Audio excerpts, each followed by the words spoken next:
మహేశ్వరం నియోజకవర్గం 4:30 గంటల వార్తలు. మోహన్ రెడ్డి మాట్లాడితే ఉన్నది ఉన్నట్టు మాట్లాడితే రెడ్డిల గురించి మాట్లాడుతుండు అంటుండ్రు కొంతమంది బీసీ లీడర్లు. నేను ఒకటే సవాల్ విసురుతున్నా, బీసీలకు దమ్ము ధైర్యము చిత్తశుద్ధి ఉంటే ఓట్లకు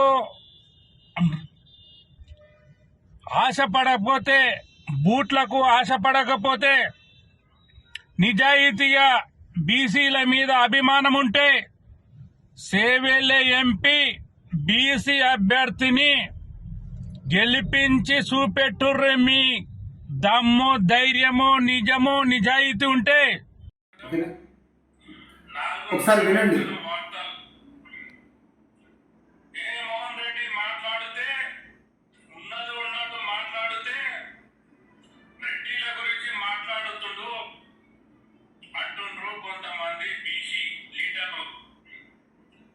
నేను ఒకటే సవాల్ విసురుతున్నా, బీసీలకు దమ్ము ధైర్యము చిత్తశుద్ధి ఉంటే ఓట్లకు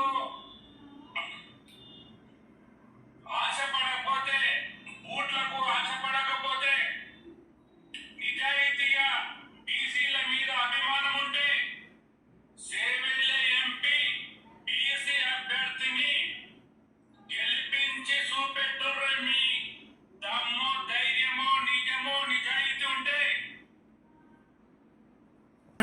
సిగ్గుందని చెప్పి అడుగుతా ఉన్నాం. మోహన్ రెడ్డి చెప్తా ఉన్నాం, సిగ్గుందని చెప్పి అడుగుతా ఉన్నాం.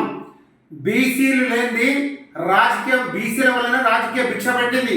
ఈరోజు తెలంగాణలో కాంగ్రెస్ ప్రభుత్వం అధికారంలో ఉందంటే కేవలం బీసీ ఓటు రాజకీయం ద్వారానే. బీసీలు తలుచుకుంటే నిజంగా రాష్ట్రం కుప్పకూలిపోతుంది. కానీ ఈరోజు ఏంటంటే మానవ సంబంధాలు నీతి నిజాయితీ నడుచుకుంటున్నారు కాబట్టి ఏం మాట్లాడతలేదు. నిజంగా ఈరోజు బీసీలకు సిగ్గు శరం ఉంటే నిజంగా ఈ యొక్క అగ్రకుల అహంకారాన్ని బొందబెట్టాలంటే మీరు ఓటు అనే చైతన్యంతో మీరు ముందుకు తీసుకురావాలి. ఓటు అనే ఆయుధంతో మీరు దెబ్బ కొట్టాలి. ఎందుకంటే ఇప్పటివరకు చూడండి ఎంత అగ్నిగా మాట్లాడుతూ ఉన్నాడు. మీరు బూట్ల కోసము నోట్ల కోసము ఆశపడతా ఉన్నారు. ఈ బీసీలు మీకు దమ్ము ధైర్యం ఉంటే బీసీని గెలిపించుకోని చెప్తా ఉన్నారు. మరి బీసీలు ఇప్పటికైనా కళ్ళు తెరవండి, ఇప్పటికైనా సిగ్గు శరం వదిలిపెట్టండి. ఇంకనన్నా ఒకసారి ఆలోచించండి.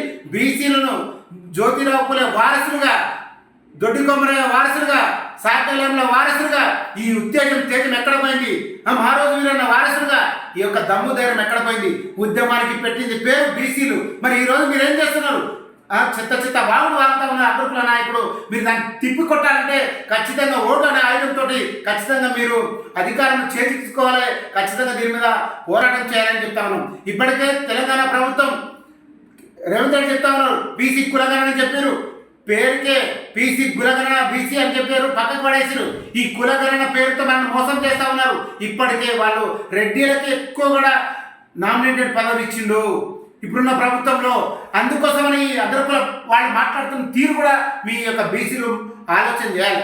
ఎందుకంటే ఇప్పటికి ఆల్మోస్ట్ నామినేటెడ్ పదవులు మొత్తం రెడ్డి సామాజిక వర్గానికి ఇచ్చినారు. బీసీలు కేవలం బానిసలాగే ఉండాలి, మీరు బూట్ల కానే ఉండాలి అని మాట్లాడుతున్న వాటికి ఈ బూటు దెబ్బ ఏందో చూపాలంటే ఖచ్చితంగా ఓటు అనే ఆయుధంతో మీరు ఖచ్చితంగా అధిక బీసీలు ఎక్కడైతే నిలబడతారో వారికి ఓటు వేయాలని చెప్పి కూడా తెలియజేస్తా ఉన్నాం.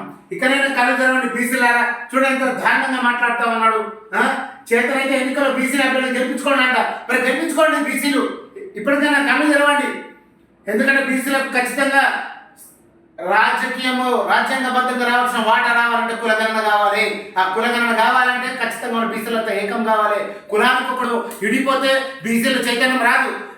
ఇప్పటికే గుజరాత్ అనేక కులాలుగా విడదీసి రాజకీయ పబ్బం కట్టుకుంటూ ఉన్నారు. కాబట్టి బీసీ అనే ఒక నినాదంతో గతంలో ఉన్నటువంటి ఆర్కృష్ణ కానీ రాజు శ్రీరంగ గౌడ్ కానీ వీళ్ళు వ్యక్తిగత స్వార్థ రాజకీయాల కోసం మాత్రమే బీసీని వాడుకున్నారు.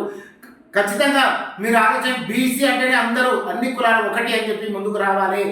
బీసీలలో వివిధ కులాలు ఉండొచ్చు, కానీ బీసీ అంటే బ్యాక్వర్డ్ క్లాస్ కాదు, వీళ్ళ బ్యాక్ బోన్ విరగొట్టే వాళ్ళని చెప్పి మనం ముందుకు రావాల్సిన అవసరం ఎంతైనా ఉందని చెప్పి తెలియజేస్తా ఉన్నారు. కాబట్టి బీసీ సోదరుల ఖచ్చితంగా ఆలోచన చేసి రేపు చెవేళ్ళ పార్లమెంటుకి తగిన గుణపాఠం చెప్తారని చెప్పి తెలియజేస్తా ఉన్నాం.